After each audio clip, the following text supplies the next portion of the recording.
Well, it's an honor to be here, and I'd like to talk with you today about how you can use your mind alone, what you think about, how you feel, where you put attention, to actually change your own brain for the better.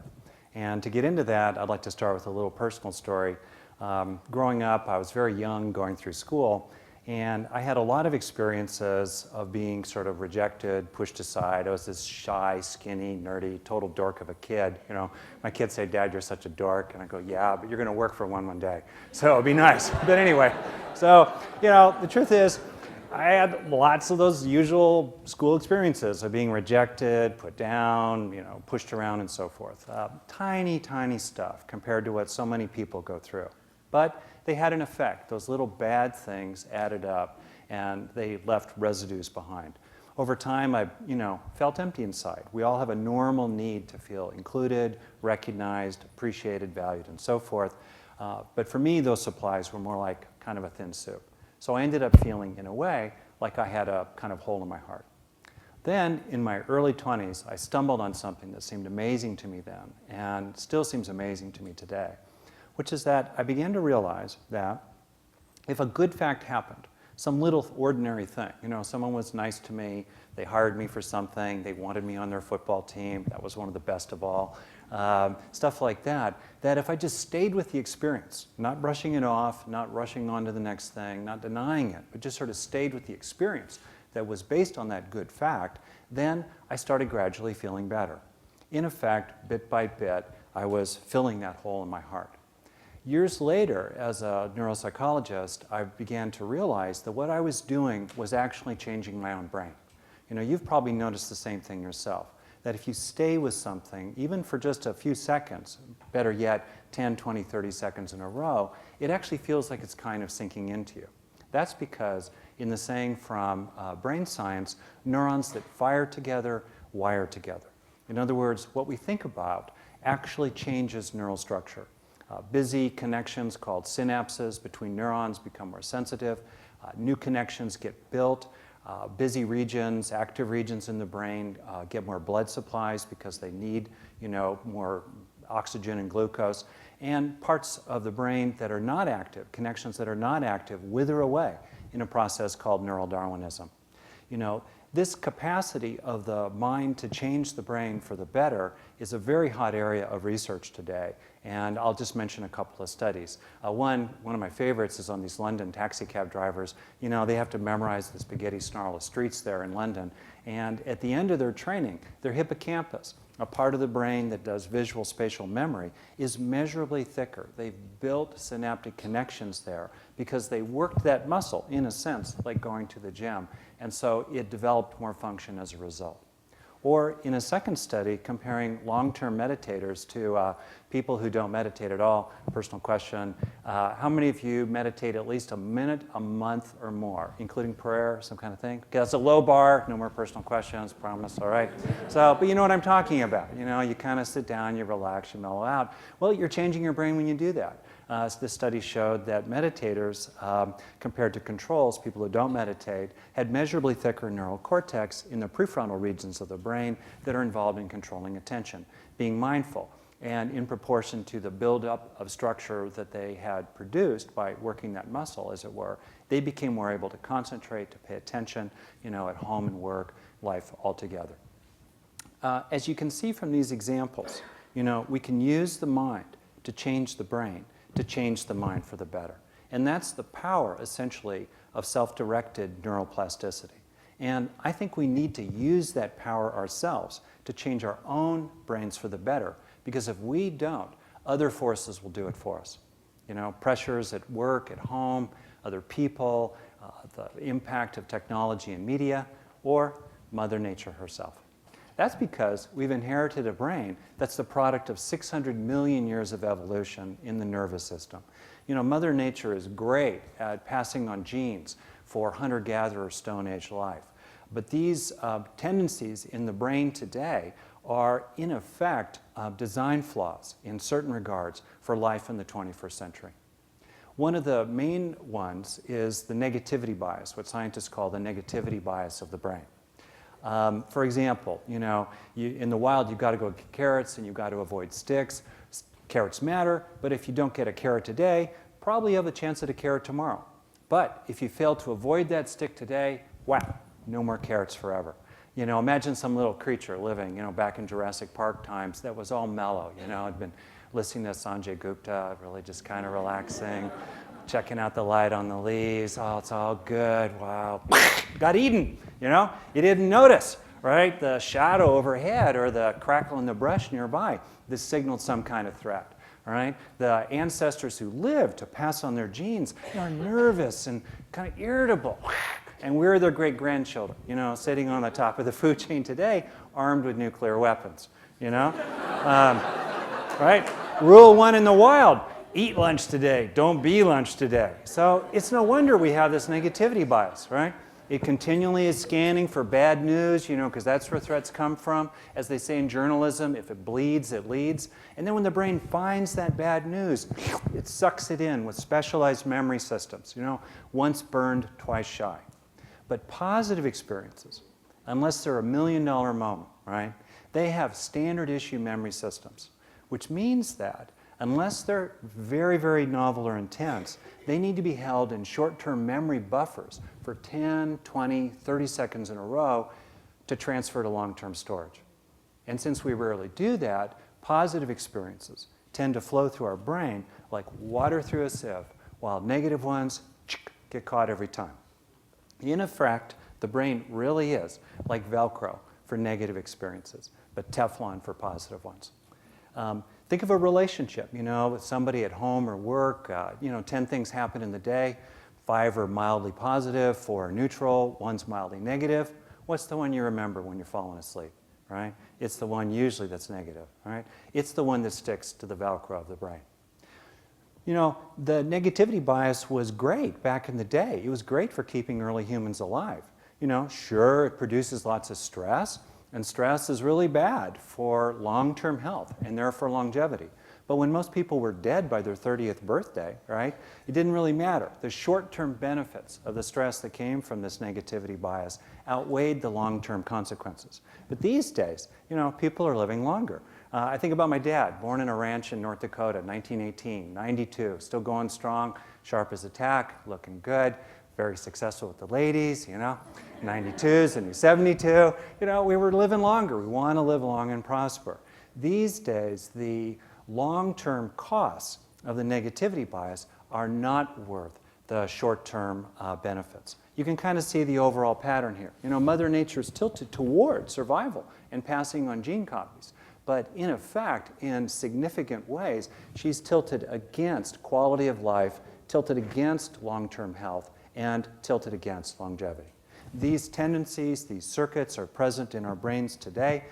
You know, caveman brains, cave women brains in the 21st century. They're influencing us, and if we don't take charge of them, they're going to continue to take charge of us. A great way to take charge of this, you know, caveman, cave woman brain and, you know, compensate for some of its design flaws for the 21st century, as well as a great way to build up strengths inside, build up resources inside, and if you want, fill a hole in the heart, is to take in the good. They're just 3 simple steps. In the first step, we look for good facts and we let them become good experiences, right? Good facts are all around, even in a difficult life, you know, flowers are blooming, coffee tastes good, people are nice, you know, ain't dead yet, right? We're not looking at the world through rose-colored glasses. You know, we already are looking at the negative all day long. You know, there's no shortage of focus on the negative, right? We're trying to help ourselves to see the truth, to see the facts of the whole picture, the whole mosaic, including the tiles that are factually good.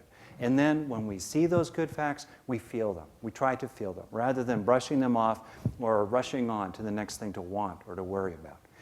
We let them fill our bodies and our minds so they can gradually sink in.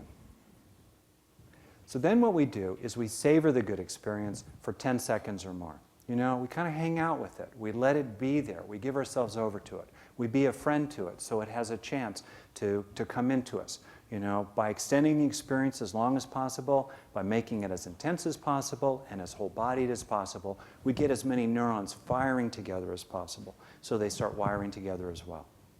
And then we sense and intend that it's sinking in. We prime memory systems to do it.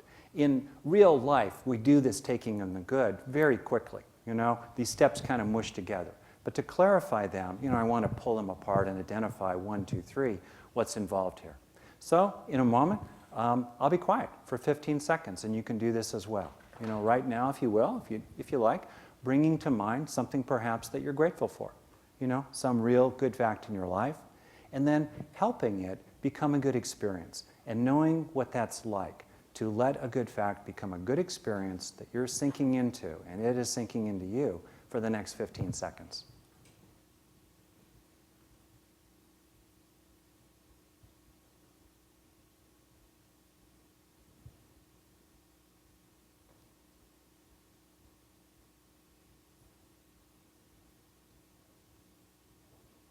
Okay. 15 seconds can seem really long sometimes, can't it? I'm often struck by how much change a few seconds can make in my own mind or the mind of another person. And I think of that as the law of little things. It's lots of little bad things usually that get us to a bad place, and it's going to be lots of little good things that get us to a better one. And to me, that's really hopeful because it's the little things that we have power over. We have the capacity to influence in our life. But to use this power, right, to take action for ourselves, to be on our own side, to be for ourselves, not against other people, but actually kind to ourselves, we need to understand what we're doing. And this is where I think appreciating why we take in the good can be really helpful. So the first reason to take in the good is that it's good for us. If we're continually pouring out and pouring out and pouring out, we need to refuel ourselves. We need to replenish ourselves from time to time in little pit stops of life. Otherwise, if we don't take in the good periodically at those pit stops, we're going to end up running on empty. It's a fact that Mother Nature, in many ways, is tilted against our happiness. So if we tilt towards seeing the good facts that are out there, we're just leveling the playing field. Second, taking in the good is good for other people. Much research has shown that we're more able to and more likely to treat each other well, be patient, be productive in a cooperative environment if our own cup runneth over. And it helps to remember that taking in the good is good for the whole wide world. This is where I think about a Native American teaching story I once heard in which an elder, a grandmother, was asked toward the end of her life what she had done that had led her to being so wise, so respected, and so loved by other people. And her answer was this. She said, well, it's because I know that in my heart are two wolves, one of love and one of hate, and that everything depends on which one I feed each day. Even now, every time I think of this story or talk about it, it kind of gives me the shivers. Who among us does not have a wolf of love or a wolf of hate in the heart? I know I have both, including the wolf of hate. We have these two wolves in our heart because we evolved them. Our ancestors lived in small hunter-gatherer bands. They bred mainly inside the bands, and they competed intensely with other bands for scarce resources. Genes were passed on that promoted better cooperation within the band and better aggression between the band. In effect, the wolf of hate and the wolf of love are stitched into human DNA.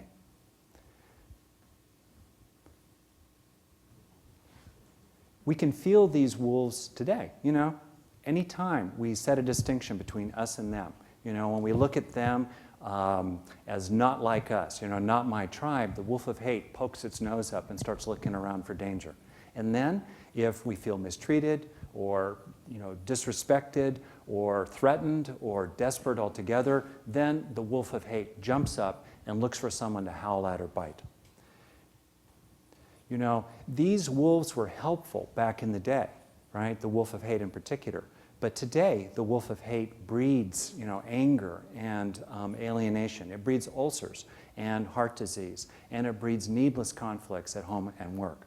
And in a world altogether in which we've got 7 billion people crowded together on this planet, when we see others as them and dehumanize them and fear them and attack them, eventually it often comes back and hurts us. What are we going to do? We cannot kill the wolf of hate. If we try to kill the wolf of hate, if we hate the wolf of hate, that just feeds the wolf of hate. We need to restrain that wolf and stop feeding it with fear and anger. And meanwhile, we need to feed the wolf of love. We do that not in some kind of wussy, I'm from California kind of way, but because, feeding the wolf of love makes us stronger and actually makes us more able to deal with life, right? And there are lots of ways to feed the wolf of love. We feed the wolf of love by taking in the good of everyday small experiences of feeling included, seen, liked, appreciated, even cherished and loved. We take in the wolf of love, or primarily we feed the wolf of love by, for example, recognizing the good in other people, and feeling less threatened by them as a result. We can feed the wolf of love by cultivating compassion and kindness in our heart, and then sensing that those experiences are sinking into us. We can also feed the wolf of love by recognizing the ways that we are, in fact, actually, believe it or not, the final taboo, a good person. Not a perfect person, no halos required, but fundamentally a good person. And we can feed the wolf of love by recognizing the good in the world that is and the good in the world that can be, particularly these days, in the faces of so many messages of darkness and despair.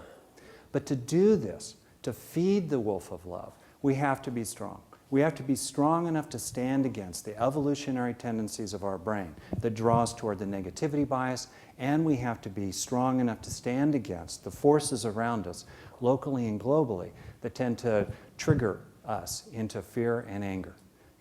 We need to be strong enough to take in the good that feeds the wolf of love each day. So, thank you very much. Really appreciate being here. Thank you.